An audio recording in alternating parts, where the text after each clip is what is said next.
درود بی‌پایان به ایران، درود بی‌پایان به همه شما دوستان عزیزی که بیننده این برنامه هستین.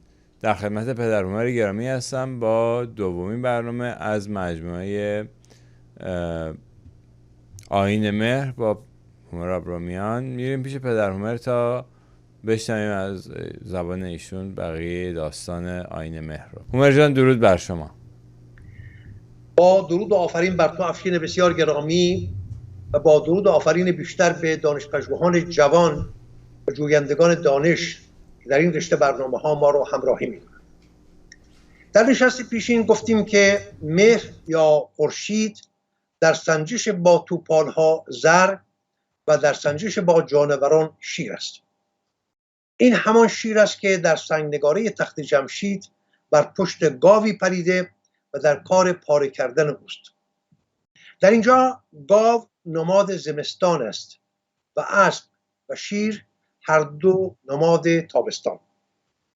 این شیری که در نگاره تخت جمشید بر پشت گاوی پریده به گونه نمادین چیرگی تابستان یا شیر را بر زمستان که گاو است نشان می‌دهد. در پیکره‌های به دست آمده از میتراخانه‌های اروپا هم آن مرد جوان که زانوی خود را بر پشت گاو فشرده و دشنه را در گردنش فرو برده است همان مهر یا خورشید است. دشنه‌ای که در گردن گاو فرو رفته به گونه نمادین پرتو خورشید است که بر زمین تابیده و آن را بارور کرده است، نه آیین شرم‌آور گاو کشی که اروپاییان از دزدان دریایی سیسیلی آموختند و گمان بردند که آیین مهری آیین گاوکشی است. در همه این پیکره ها یک سگ و یک مار و یک خرچنگ در پیرامون گاو دیده می شود.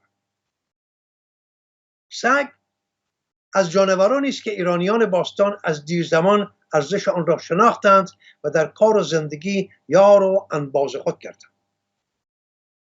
سگ جانوری است دلیر و پاسدارنده ارزش‌های نیک.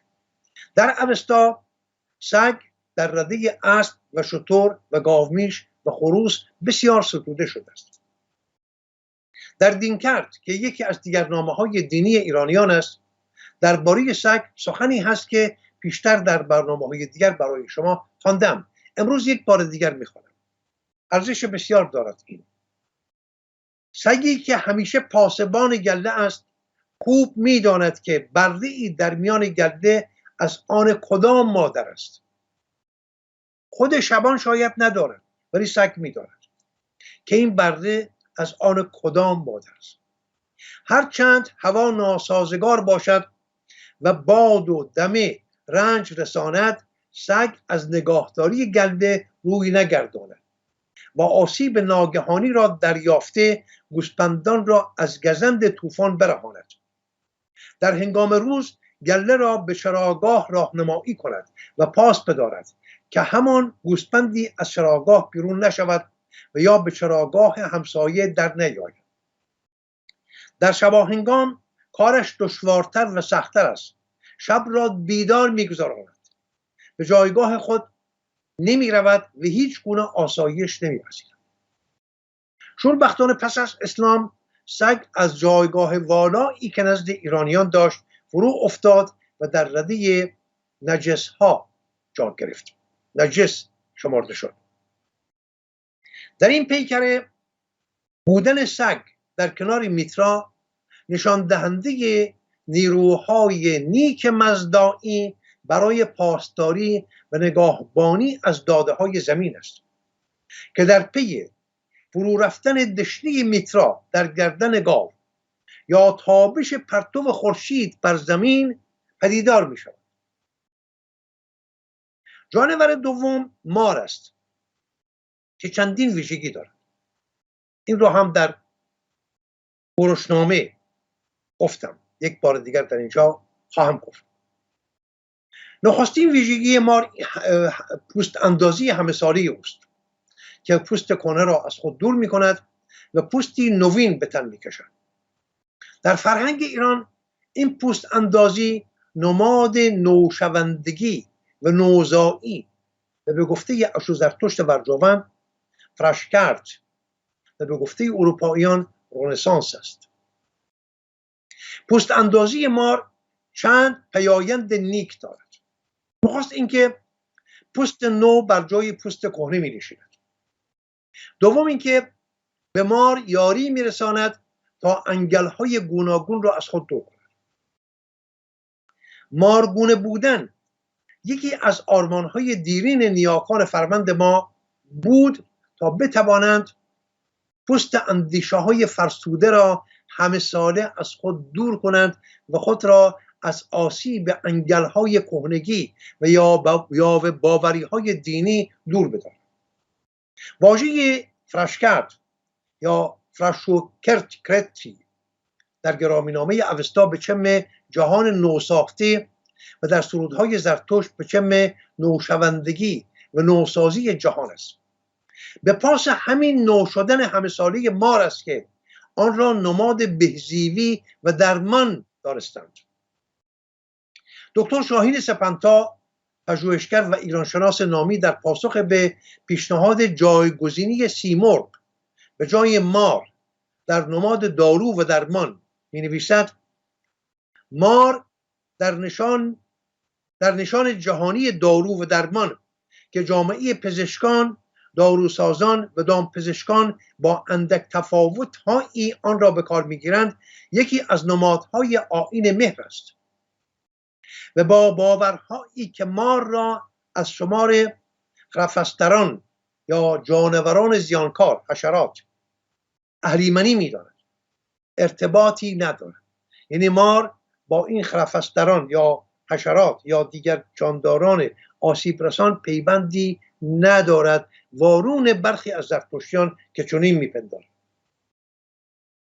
مار در آیین مهری یک نماد بنیادی است و زیانکار و نامقدس و اهریمنی شمرده نمی شود. برای شناخت بهتر مفاهیم این نماد آیینی باید به جایگاه این نماد در آثار بجامانده از پیروان آیین میترا توجه ویژه داشت. درود میگویم به دکتر شاهین سپنتا، مرد بزرگ، ایرانشناس بسیار بسیار ارجمند همیهن ما، از فرزندان اصفهان. در مصر کهن مار، به ویژه مار کبرای نیل، در جرگه ایزدان بلندپایه جا گرفت و بر تاج فرعون نشست. نوشوندگی و نوسازی جهان بنیاد آموزه های زرتشت و فرهنگ ایران را شالوده‌ریزی می کند. در این جهان بینی آفرینش نه آغازی دارد و نه فرجامی، فراگردی است ناایستا. و از آنجا که آدمی دستیار خدا در کار آفرینش دانسته می شود، پس کار آدمی همان کار خداست. اشون یا راستکار و پیرو اشا کسی است که بتواند مارگونه باشد و نه تنها اندیشه و گفتار و کردار خود را نو به نو و تازه به تازه کند، بلکه در نوسازی و بهسازی جهان نیز بکوشد و هر روز جهان نوتری برای خود و برای فرزندان خود و برای روستا و شهر و کشور خود و برای جهان و برای پیرامون خود فراهم کرد. زرتشت این گوهر نوشوندگی را می شناخت، همچنان که نگارگرانی که پیکری میترا را می ساختند، همین سنگ نگاره که می بینید، از آن آگاه بودند. هنرمندان دانشوری که تندیس فروهر کوروش بزرگ را در پاسارگاد بر روی سنگ می کندند، با آگاهی از این گونه نمادها بود که دو مار به نشان نوشوندگی و داشتن چشمان خورشیدگونه بر دو سوی تاج شاهنشاهی کوروش بزرگ گذاشتند.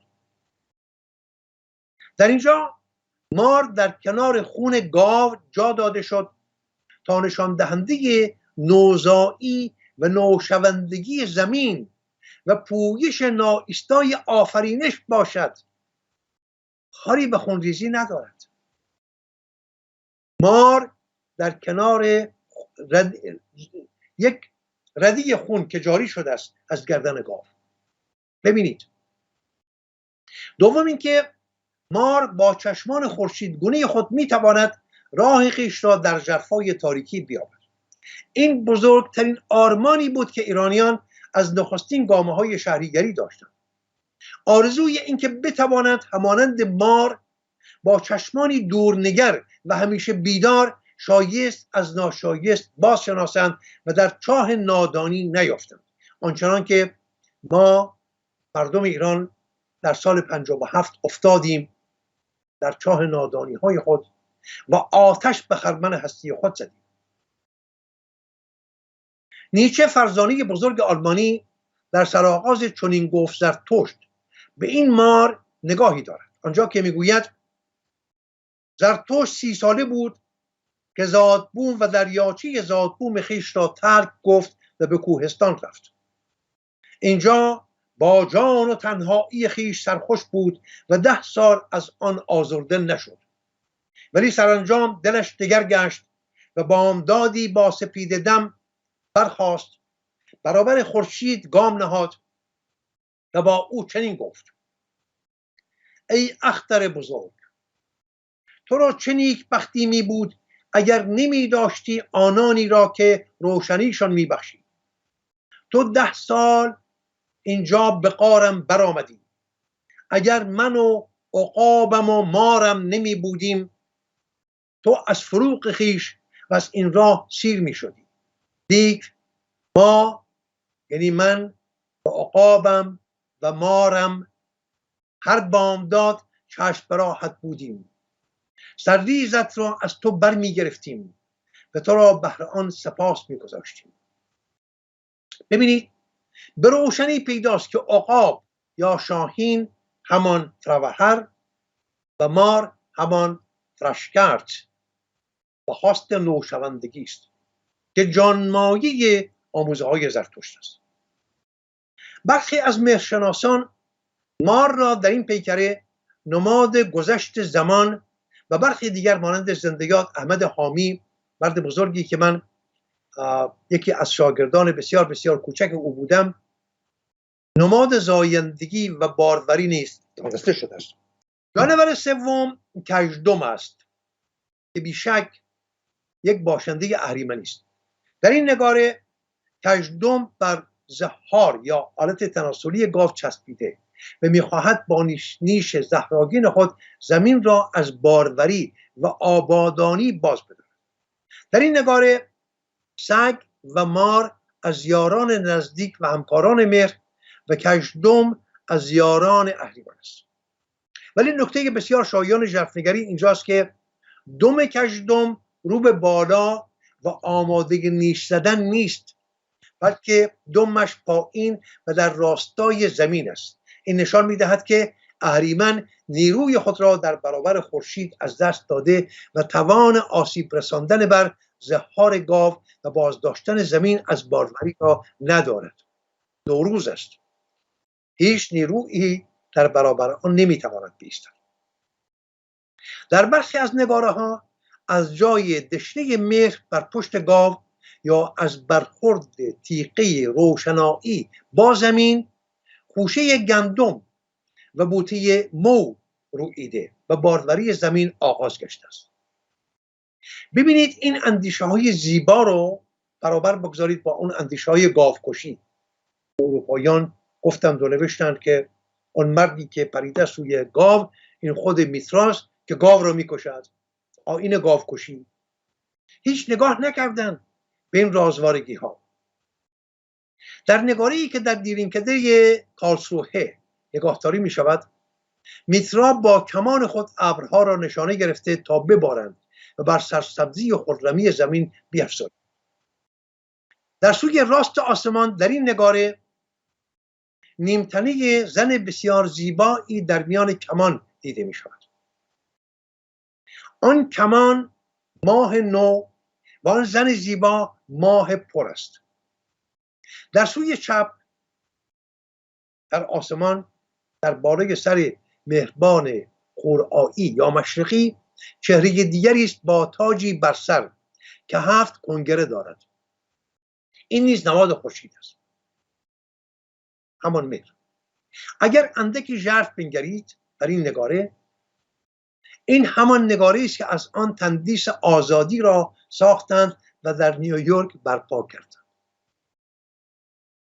میان خورشید و مهر ایزد که بر پشت گام نشسته، کلاغی بر گوشه بالاپوش مهر نوک می‌زند، به گونه‌ای که می‌خواهد چیزی از آن بچیند یا چیزی از آن بردارد.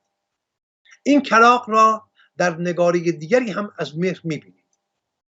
در این نگاره مهر برهنه پیش روی کلاغ نشسته، با دست چپ جامی دارد که به کلاغ آب می‌دهد و در دست راست تنگی پر از آب.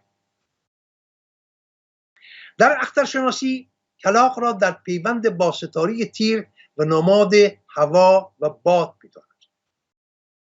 برگردیم به فرتور پیشین. در پایین سوی چپ در کنار مهربان هورایی یا خاوری که هنگام سر برآوردن خورشید است، مرد جوانی دیده می شود که گوساله ای را در دوش گرفته و میبرد. این مرد و آن گوساله نماد کشاورزی و دامداری هستند که تنها در پرتو خورشید توان رویش و بالش و زایش و پرورش دارند. در اینجا می رسیم به زمان در آیین مهر. پژوهشگری که می‌خواهد در زمینه میتراشناسی به کندوکاو برخیزد، ناگزیر باید به سراغ یکی دیگر از آیین‌های کهن ایرانی به نام زروانیسم برود و بخشی از روزهای زندگانی خود را در آنجا بگذراند، وگرنه در شناخت آیین مهری کامیاب نخواهد. بدون شناخت بنیادهای زروانگری نمی‌توان به بیخ و بن آیین میترایی پی برد. پس جا دارد که نگاهی هر چند شتاب‌آلود بر آیین زروانی هم داشته باشیم. این واژه در گرامینامه اوستا بریخت زروان، در پهلوی زروان یا زروان آمده که همان زمان است. زروان یا زروان همواره با فروزه هایی مانند زمان بیکرانه، زمان دراز، زمان درنگنده، زمان دیرپای و زمان درنگ خدای همراه است. در پهلوی هم از دو زمان سخن به میان آمده است. یکی زروان اکنارک، یعنی زمان بیپایان، زمان بیکران که از آن ارمزد است، و دیگری زمان کرانمند که درازایش 12,000 سال است. ارمزد از روی پیشدانشی این زمان را برای نبرد با اهریمن به 4 دوره 3000 ساله بخشید و اهریمن از روی پسدانشی آن را پذیرفت. در پایان این 4 دوره 3000 ساله زمان کرانمند است که اهریمن برای همیشه از هستی اهورایی دستش کوتاه خواهد شد. نکته دیگر این که در داستان آفرینش ایرانی می‌خوانیم ارمزد پیش از آفرینش خدای نبود. پس از آفرینش خدای و سودرسان و سودخواستار و فرزانه و ضد بدی و آشکار و سامان بخش همه و افسونگر و نگران همه شد. یعنی اگر گیتی پدید نمی آمد خدایی هم در کار نبود، خدا نبود. پس بودن خدا، هستی خدا بسته به هستی گیتی است. من باید باشم تا به خدا کالبد هستی بدهم. اگر من نباشم خدا هم نیست. نخستین آفرینشی که خودی بخشید نیکو روشی بود. آن مینو که چون آفرینش را اندیشید بدان تن خیش را نیکو بکرد. تن خیش را. پس خدای ایرانی تن دارد. تنش کجاست؟ من پاره از تن خدایم، تو پاره از تن خدایی. این گیتی، این آب، این خاک، این گیاه، این جانور، این آسمان، این ستارگان، خورشید، همه و همه اندامهای گوناگون از تن بسیار زیبای خدایند. بدان تن خیش را نیکو بکرد، زیرا خدایی او از آفرینش بود. حرمت به روشن بینی بدید که اهریمن هرگز از پتیارگی نگردد. آن پتیارگی جز به آفرینش از کار نیفتد. آفریدگان را جز به زمان گسترش نباشد. ولی اگر زمان را بیافریند، آفریدگان اهریمن نیز روایی یابند. یعنی گیتی نمیتواند به کالبد هستی درآید مگر در جام زمان. ولی اگر این زمان آفریده بشود، جامی خواهد بود که اهریمن هم بتواند آفریده های خود را در همین جام بیافریند. یعنی بدی را. آفریدگان اهریمن نیز روایی یابند. او به ناچار از کار افکندن اهریمن زمان را فراز آفرید. یعنی پذیرفت. خدا دانست که آری اهریمن هم در همین جام پدیده های خود را پدید خواهد آورد یا آفریده های خود را خواهد آفرید. ولی اشکال نداره، بگذار بکن.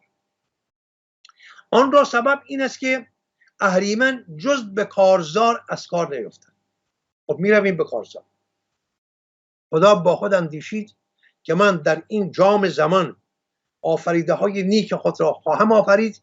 اهریمن هم در همین جهان، در همین جام آفریده های زشت خود را خواهد آفرید. خب می رویم به نبرد و در پایان پیروزی از آن من است، از آن من خدا. از این فراز دو نکته به روشنی دانسته می شود. نخست اینکه هستی نمی توانست در زمان بیکرانه پدید آید. من یک بار این را درخواست کرده بودم از دانشورانی که بیایند، به ویژه دانشورانی که در زمینه فیزیک و کوانتوم فیزیک کار میکنن، به ما بگویند که این چیست، چگونه است که نیاکان ما هزاران سال پیش این نکته را میدانستند. از دید من بسیار بسیار شگفت انگیز است. ببینید، میگفتند که در همین افسانه برای پدیداری اندامهای گوناگون هستی زمان میبایست به جامهای کوچک و بزرگ مانند ثانیه، دقیقه، ساعت، شبانه روز، هفته، ماه، سال، سده، هزاره و میلیون ها سال نوری پاره پاره میشد. هر یک از این جامها بسیار کوچکند. 1/1000 ثانیه یک جام بسیار کوچکی است از زمان. یک روز یک جام اندکی بزرگتر است از زمان. میلیون ها سال نوری جام بسیار فراخی است ولی کرانه میپذیرد. سرانجام خواهید گفت چه؟ سرانجام خواهید گفت 600 میلیون سال نوری. بسیار خوب، 600 یعنی دیگر 700 نمیشه. کرانهش بسته میشه. پس این جام‌های کوچک و بزرگ از زمان پاره پاره میشود و همه پدیده‌های هستی در این جام‌های کوچک و بزرگ جا میگیرند. یک پروانه که نمیدونم چند روز زندگی میکند در جام چند روز گذاشته میشود، ولی یک خورشید در جام چند میلیون سال نوری گذاشته میشود. پس ببینید شما جام‌های کوچک و بزرگ دارید که در یکی سیب، در یکی سمنو، در یکی سنجد، در یکی نمیدونم سرکه میریزید و جام‌ها میتوانند کوچک و بزرگ باشند. پس زمان هم میبایست پاره پاره میشد و اندام‌های گوناگون هستی مانند گل و گیاه و پروانه و کرم و آدمی و خورشید و ماه و ستاره هر یک در این جام‌های زمان پدید می آمدند. این را نیاکان ما میدانستند. من نمیتوانم این رو گزارش کنم، بلکه دانش بسنده در این زمینه ندارم. نه تنها دانش بسنده بلکه دانش اندک هم ندارم، ولی میتوانم خواهش کنم از فرزانگانی که در این زمینه در پایگاه استادی هستند، استادان کوانتوم فیزیک در برنامه افشین گرامی بیاین و به ما بگویند این چیست؟ آیا با دانش امروز سر سازگاری دارد، ندارد، چگونه است؟ دومی که زمان آفریدگار اهورامزدا نیست. در آیین ایرانی، در اندیشه‌های ایرانی، البته سپستر خواهیم گفت چه شد که بارون اینها هم پدید آمد. اهورامزدا آفریدگار زمان است. چنانچه دیدیم اهورامزدا بود که برای نبرد با اهریمن زمان را آفرید و سپس زمان را پاره پاره کرد. یعنی از زمان بیکرانه، زمانی که نه سر داشت و نه ته، این رو پاره پاره کرد. در ذات سپرم که یکی از نامه‌های ارزشمند و بجامانده از زبان پهلوی است، زروان آفریده اهورامزدا است، ولی آفریدگار هستی نیست. آفریدگار هستی خود اهورامزدا است. ولی در یکی دیگر از نامه‌های پهلوی به نام مینوخرد درباره زروان گفته شده است که همه کارهای جهان وابسته به خواست و آهنگ اوست که دوره فرمانرواییش بیکرانه بوده و ایستا بر گوهر خود است. یعنی آفریده اهورامزدا نیست. در اینجا زمان آفریده اهورامزدا نیست. از آنجایی که همه کارهای جهان وابسته به خواست و آهنگ اوست، پس میتوان گفت که اهورامزدا هم آفریده زمان است. هیچ نیرویی را در کار سرنوشت کارساز نمیتوان دانست. سرنوشت گریز ناپذیر است. سرنوشت همان گذر زمان. هنگامی که فرا رسد دانا و توانا در کار خود درمانده می شود و چه بسا نادان و ناتوان که کار خود را به خوبی به پیش برد. هنگامی که سرنوشت فرا رسد خرد و اندیشه را توان چاره‌جویی نیست و آنچه باید به فرجام می رسد. گرایش به سوی اندیشه های زروانی یا جبریگری بیشک از زمان یورش اسکندر و شکست ایرانیان آغاز شد و سپستر در دوره‌های اشکانی و ساسانی جایی برای خود در میان ایرانیان که زرتشتی نبودند دست و پا کرد و به نام یک آیین جداسر شناخته شد. سپستر دهریه که روزگار و زمان را گوهر نخستین و آفریدگار هستی می‌دانستند، از باورهای زروانی بار برداشتند و خود زروانی ها نیز دهریه نام گرفتند. قدریه، دهریه و جبریه سه گروه از گروه‌های اسلامی هستند که از این آیین ایرانی بارور شدند. از برخی از نوشته‌های اسلامی دانسته می‌شود که این آیین در عربستان پیشا اسلام نیز جایگاه ویژه‌ای برای خود داشته است.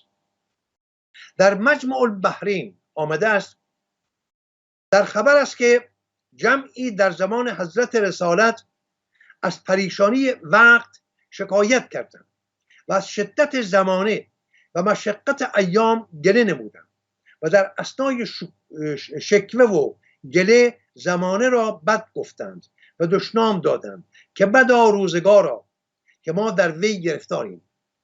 حضرت رسالت ایشان را منع فرمود و نهی کرد و فرمود دهر را بد نگویید زیرا دهر خداست. این را نسبت دادن به محمد که محمد هم گفته است زمان را بد نگویید که زمان خداست. آنتیوخوس یکم نزدیک نیم صده پیش از عیسی در یکی از نوشتارهای خود از ایزدان ایرانی و برابرهای یونانی آنها یاد کرده است. برای نمونه زئوس اورماستس زئوس اورماستس برابر با اهورامزدا، میترس برابر با میثرا یا مهر، آرتاگنس با بهرام و سرانجام کرونوس آبیروس برابر با زروان اکرن یا زمان کرانمند. در اسطوره‌های یونانی کرونوس فرزند اورانوس یا آسمان و خداوندگار زمان که فرزندان خود را پس از زاده شدن تکه تکه می‌کرد و می‌خورد. تا اندازه‌ای می‌توان آن را با زروان ایرانی هم همگوهر شود. مولوی بلخی در شامه بسیار زیبا و اندیشه انگیزی با آگاهی و شگفت‌زدگی از کردوکار زروان یاد می‌کند و آن را به رخ می‌کشد. این شامه بسیار زیبایی است، در این قوامت آن را با شما در میان نگذارم. میگوید سخن از زمان در میان است، همین زروان. من این آیین نه تو را نمیدانم. آیین نه تو یعنی بسیار پیچیده این داستان زمان، آیین زروانی را که بسیار پیچیده است. من این آیین نه تو را نمیدانم. من این نقاش جادو را نمیدانم. همی گیرد گریبانم، همی دارد پریشانم. من این خوشخوی بدخو را نمیدانم. ببینید مگر می شود هم خوشخو باشد و هم بدخو؟ ولی آری هست، زمان است. من این خوشخوی بدخو را نمیدانم. آقا من سر در نمی آورم از این پتیاره، از این زمان. یکی شیری همی بینم جهان پیشش گلی آهو، که من این شیر و آهو را نمیدانم. زمین چون زن، فلک چون شو، خورن فرزند چون گربه. من این زن را و این شو را نمیدانم. خموش کن چند میگویی، چه قیل و قال میجویی. چه قیل و قال و قالو را نمیدانم. در افسانه های ودائی هم از ایزد زمان بیکرانه نشانه هایی داریم. در آنجا شیوا ایزد نابودی و تباه کننده چیز هاست، همان گونه که زمان پدید آورنده و تباه کننده همه چیز هاست. همین است که مولوی میگوید زمین چون زن، فلک چون شو، خورن فرزند چون گربه. من این زن را و این شو را نمیدانم. میخواهم نشان دهم کرانه های پیدا و ناپیدای هنایش اندیشه های ایرانی را در کران تا کران جهان. در آیین هندی ایزدی است که مردم از او در هراسند، ایزدی که آغاز و انجامش پیدا نیست. دو ایزد دیگر برهما و ویشنو خواستند تا آغاز و انجامش را بیابند. یکی به سوی بالا رفت و دیگری به ژرفاها فرود آمد. اینها میلیون ها سال فرا رفتند و فرود آمدند و سرانجام دانستند که شیوا همان زمان بیکران است که او را نه سری هست و نه بنی. من در هند بودم چند ماهی، در یکی از نیایشکده ها می دیدم که این نیایشکران شیوا به چه شیوایی، باور کنید گاه می رفتم برای دیدن، فکر می کردم با خودم که 1 ساعتی 2 ساعتی خواهم نشست، ولی هنگامی بیدار می شدم می دیدم که من 12 ساعت نشستم در این نیایشکده. چنان بر روان من یک هنایش بسیار بسیار زیبایی داشت. آواز خوانانی که برای همین شیوا یا برای دیگر الهان خودشان آواز می‌خواندند، سرود می‌خواندند، بسیار زیباست. بر روی زروان یا زمانه، روزگار، دهر، تقدیر، هر چی بخواهید بنامید، آنچنان بیمی در دل مردم باستان پدید آورد که نگاره ها و تندیس های هراسانگیزی از او ساختند و به نیایشش پرداختند. یعنی هم از او ترشیدن، هم به نیایشش پرداختند و هم گاهی در برخی از اندیشه ها، نه در ایران البته، قربانی کردند، برای سر فرزندان خود بریدند برای خرسندی دل او. این نگاره ها و تندیس ها به راستی آنچنان هراس‌آورند که امروزه هم از دیدنشان لرزه بر اندام آدمی می‌افتد. از همین نگاره ها که از محرابه ها یا نیایشگاه های میترایی به دست آمده، میتوان پیوندهای ناگسستنی میان این دو آیین را جستجو کرد. در جستجوی هنایش اندیشه های ایرانی بر دیگر مردم جهان همانندی های بسیار را میتوان شناسایی و پی گرفت. برای نمونه همه ویژگی های تندیس زروان در محرابه ها با ویژگی های کالی در آیین هندو برابری دارد. کالی یا کالیکا ایزدبانوی مرگ و ویرانی در آیین هندوست. کالی همسر شیوا از بزرگ ایزدان در دستگاه یزدانشناسی هند، ایزد بی آغاز و بی فرجام زمان، ایزد نابود کننده و هراسانگیز در آیین ودائی است. شگفت اینکه در زبان سانسکریت و در زبان در اونجا هم گفته می شود، همان گونه که الله در قرآن و قهار و جبار و منتقم و ذو منتقم گفته می شود، در آنجا با همه این هراس‌آوری هنوز هم مهربان گفته می شود، یعنی خدا مهربان است.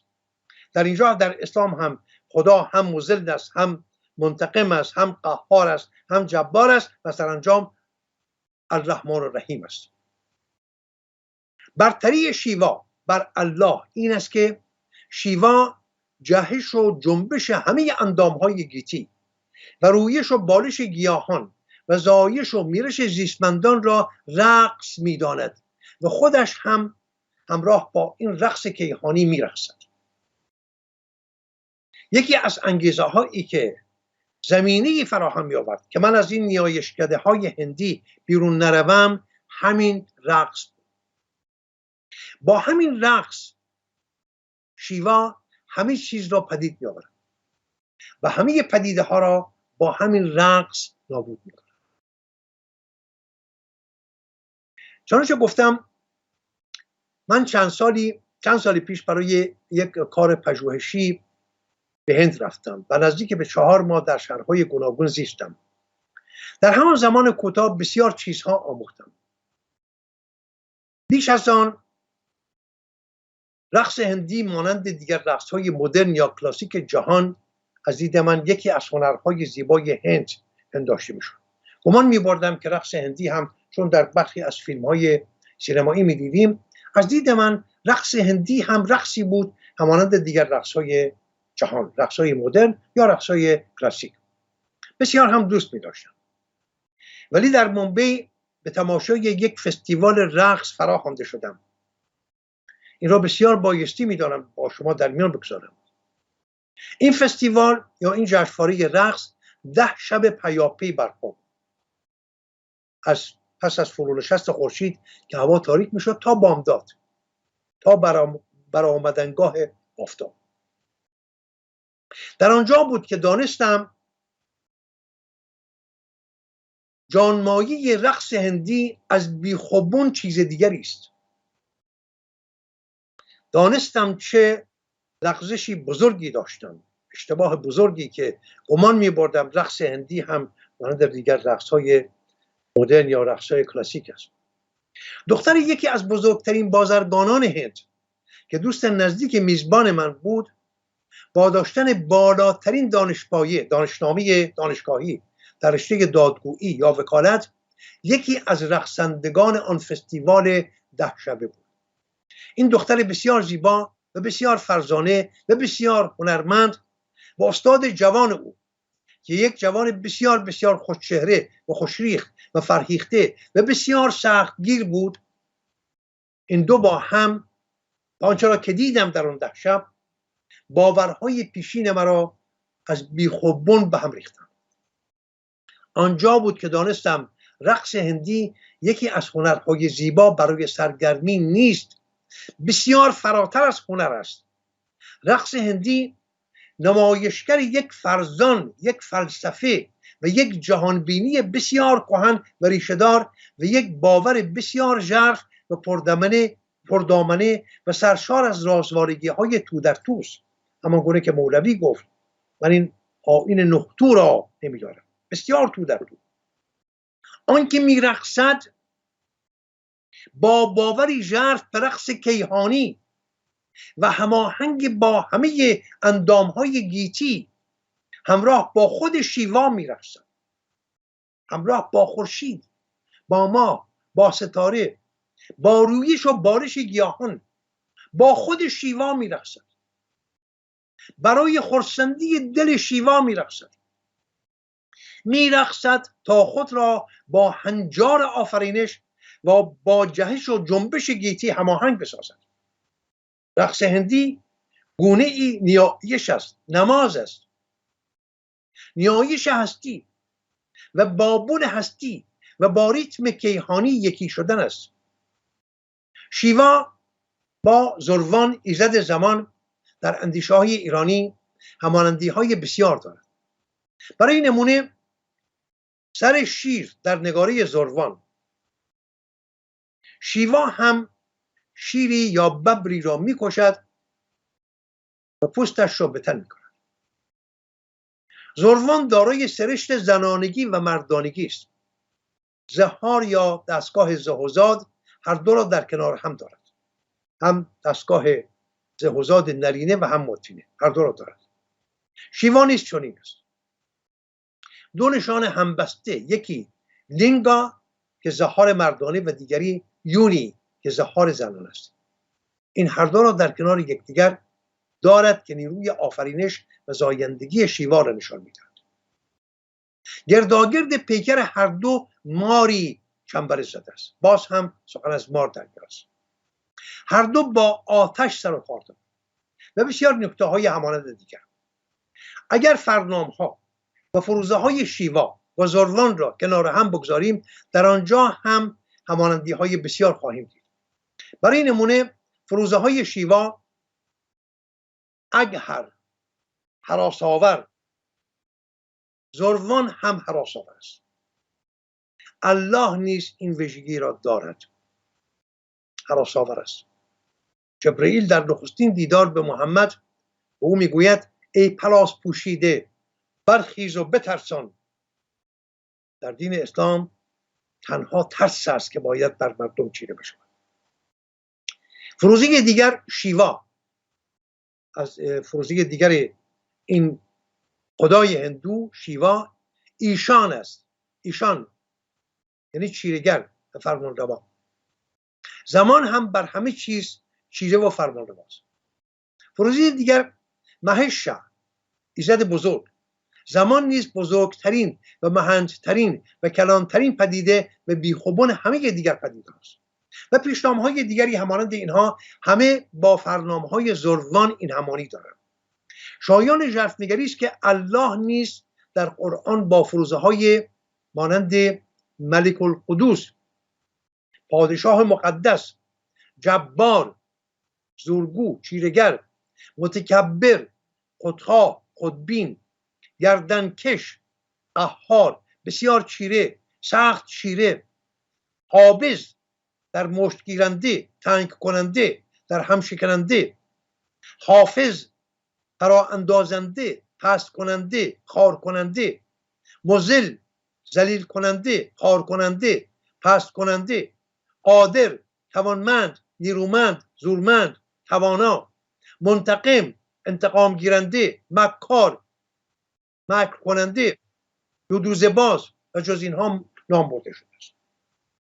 به باور من همان گونه که نشان داده شد پیش از اسلام آیین زروانی به عربستان راه یافته بود، الله کپی برداری از زروان ایرانی است.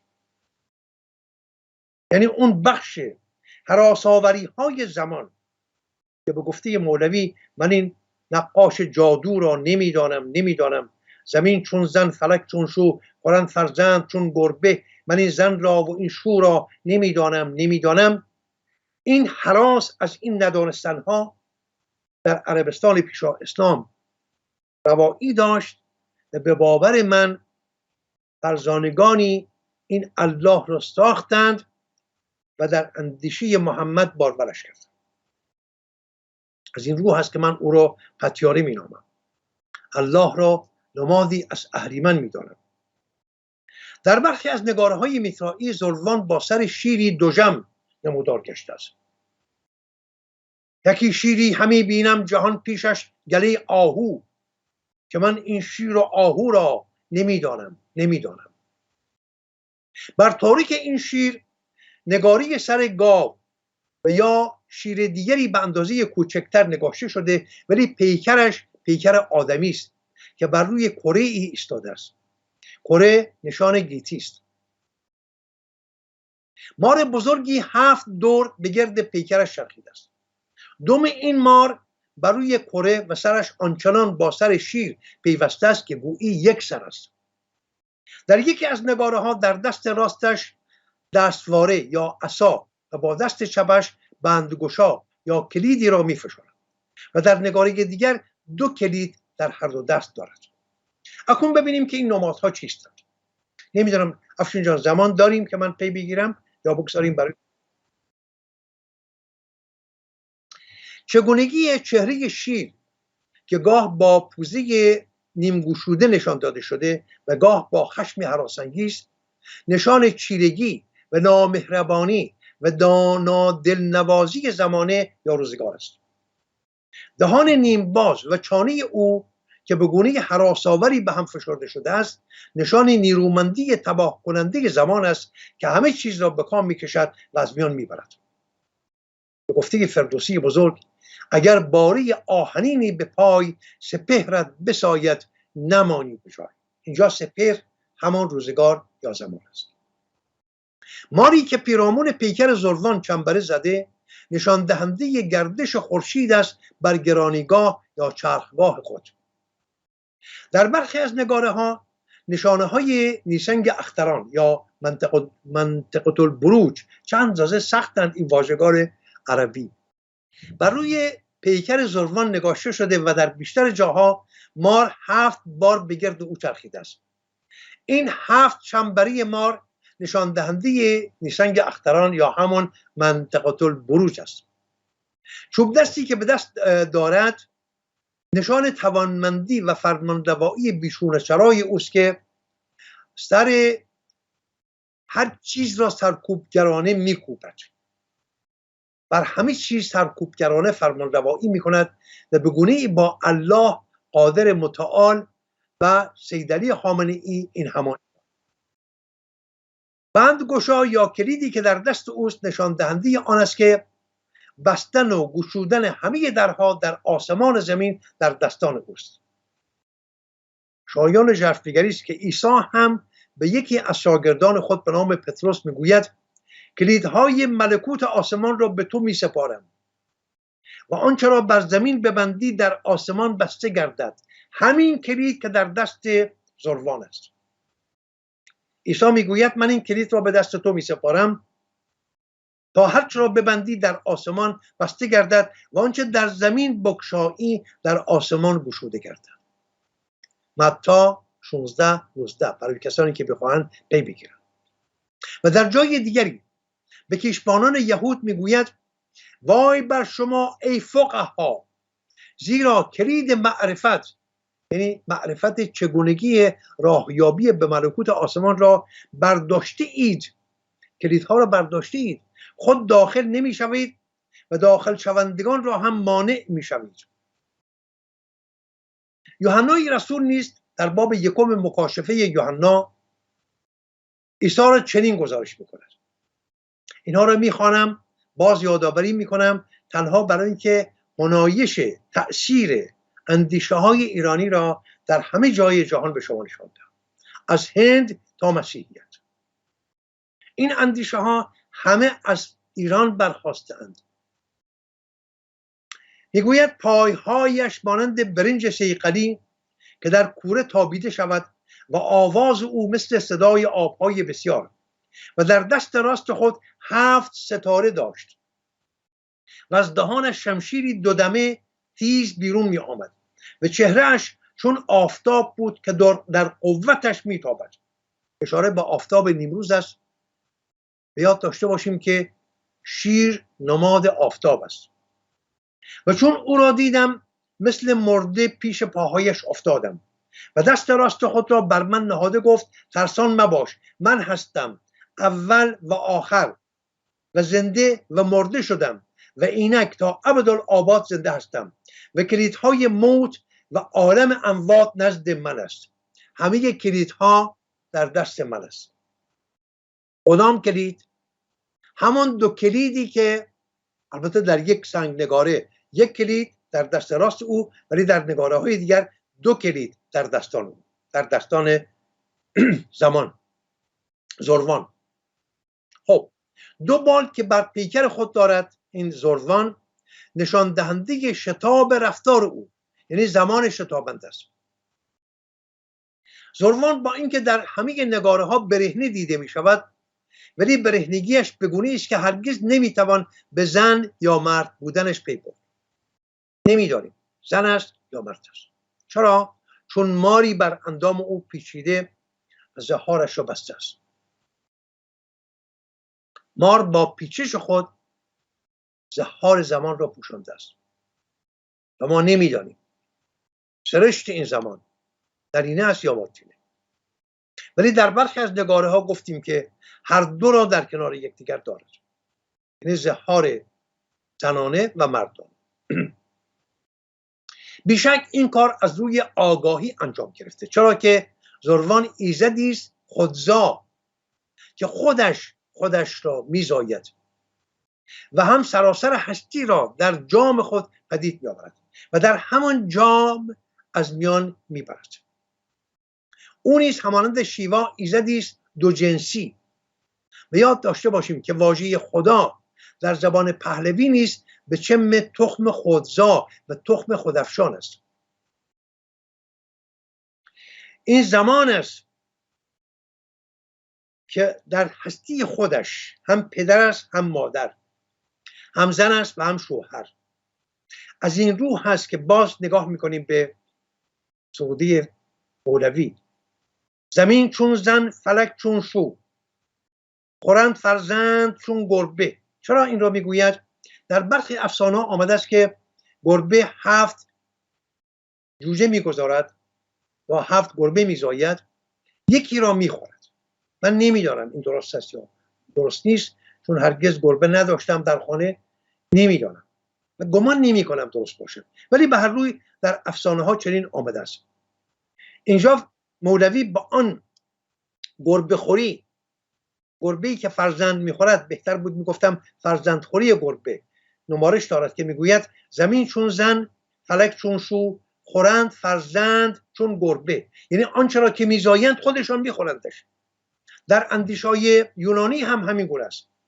زئوس فرزندان خود را میخورد، هر چرا که میزاید میخوردش. درست هم هست، اینجا هم همین است. همه اینها برآمده از همین اندیشه‌های زروانی است. تندیسی که از زروان در باختر آفریقا پیدا شده، بر کله‌اش گودالی است که در آن آتش افروختند. در نگاره دیگری از دهانش زبانه‌های آتش بیرون می‌شود و این زبانها با زبانهای آتشگاه‌های پیرامونش به هم آمیخته و یگانه شدند. در گزارش یوحنا هم دیدیم که پاهای عیسی مانند برنج صیقلی بودند که در کوره تابیده می شود. شایان ژرفنگری بسیار است که همین نشانه ها را در تورات هم می بینیم. برای نمونه در گزارش اشعیا نبی: شکوه یهوه همانند آتش است، میگوید زیرا جلال او سوختنی مثل سوختن آتش افروخته خواهد شد و نور اسرائیل نار و قدوس وی شعله خواهد بود. زیرا یهوه چنین میگوید: اینک من سلامتی را مثل نهر به او، یعنی به اسرائیل، خواهم رسانید و شما خواهید مکید و در آغوش او برداشته شده بر زانوهایش پرورده خواهید شد. پس چون این را ببینید دل شما شادمان خواهد شد، اما بر دشمنان خود غضب خواهد نمود، زیرا اینک یهوه با آتش خواهد آمد و عرابه های او مثل گردباد تا غضب خود را با حدت و عتاب خویش را با شعله های آتش به انجام رساند. زیرا یهوه با آتش و شمشیر خود بر تمامی بشر داوری خواهد کرد. شما پیدا کنید سرچشمه های این اندیشه ها. سوشیانس یا رهایی بخش اسرائیل همانند آتش خواهد. اینک من رسول خود را خواهم فرستاد و او طریق را پیش روی من مهیا خواهد ساخت و یهوه که شما طالب او می باشید ناگهان به هیکل خود، یعنی نیایشگاه یهود در اورشلیم، خواهد آمد، یعنی آن رسول عهدی که از او مسرور می باشید. هان او می آید. قول یهوه سبایوت این است: اما کیست که روز آمدن او را متحمل تواند شد و کیست در حین ظهور وی توان ایستاد؟ زیرا که او مثل آتش قالگر خواهد بود. کتاب ملاکی. ببینید همه جا این آتش، این هراس‌آوری، این گذر زمان دیده می شود. در اندیشه‌های عیسی، در انجیل، در تورات، در آیین‌های ودائی و در همه جا. در نوشته‌های ودائی نیست مهاکالا، ایزد کران ناپذیر که همان شیواست، آذرخش و زبانی آسمانی را در چنگال خود دارد. از فر و فروغ این آتش آسمانی است که روی زمین آتش‌های دیگری هستی می‌یابد. این نکته همانندی بسیار دارد با زروان، چرا که زروان نیز در این نگاره‌ها دارنده آتش و آذرخش آسمانی است. زروان که آفریدگاری نیرومند بود 2 فرزند می‌زاید. اگر زمان نداریم افشین جان این را بگذاریم برای نشست آینده، اگر نه پی بگیرم، نمیدارم. از بگذاریم نکته زاییدن اهورا و اهریمن رو از زهدان زروان برای نشست آینده، چون زمان بیشتری نیاز خواهد. بله بله. برمیگردیم به آیین مهری. عالی. استفاده کردیم طبق معمول پدر عمر. سپاسگزارم از بدهم که اندیشه های ایرانی که از این زمین بسیار بسیار خجسته، از این خجسته ترین زمینی که خداوند آفرید که ما ایرانش مینامیم، از این سرزمین اندیشه های بسیار بسیار ورجاوند برخاستند و بر کران تا کران جهان دامن گستر شدند. ما ایرانی ها می توانیم به خود ببانیم که پدید آورندگان بخش بزرگی از فرهنگ جهانی هستیم. بسیار عالی. بعد به شرطی که این فرهنگ باید بشناسیم دیگه. بله باید بشناسیم. بله. و سپاسگزارم ازتون. سپاسگزارم افشین جان که این زمین رو فراهم می‌آوری برای سخن. افتخاریه که در خدمت شما هستیم و میتونیم از این دانش شما استفاده کنیم و خیلی ممنون که شما واقعا متواضعانه و بدون هیچ توقعی دارین اینو در اختیار همه میذارین. میدونم نتیجه سالهای سال تحقیقات شماست، پژوهش‌هایی که خودتون کردین، از وقت و زمان و عمرتون گذاشتین و الان در اختیار همه میذاریم. سپاسگزارم ازتون. خیلی خیلی سپاس. روزگارتون خوش. بدرود.